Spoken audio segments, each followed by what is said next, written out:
Армысыздар, ардақты ұстаздар мен құрметті көрермендер. Бүгінгі байқауға үміт пен жігерді серік етіп, арманды асқақ, мақсатты биік етіп, 8-ші А сыныбы келіп тұр. Біз таңдаған еңбек Бауыржан Момышұлының «Ұшқан ұя» романы.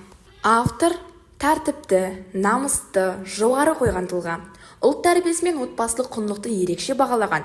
Ол 1910 жылы Жамбыл облысы Жуалы аймағында туған. 1982 жылы дүние салған. Қазақ халқының даңқты ұлы, батыл қолбасшысы және де жазушы. Ұлы Отан соғысына қатысқан, ел намысын қорғаған. Қойылымның авторы Шахназ. Басты кейіпкер Бауыржанның рөлі Байжан, ал қыз тумас әжесінің рөлі Асел. Бауыржанның атасы Имаш Арнұр. Бауыржанның әкесі Момыш Рамазан. Момынқұл Сүндет. Әлима Жасмин.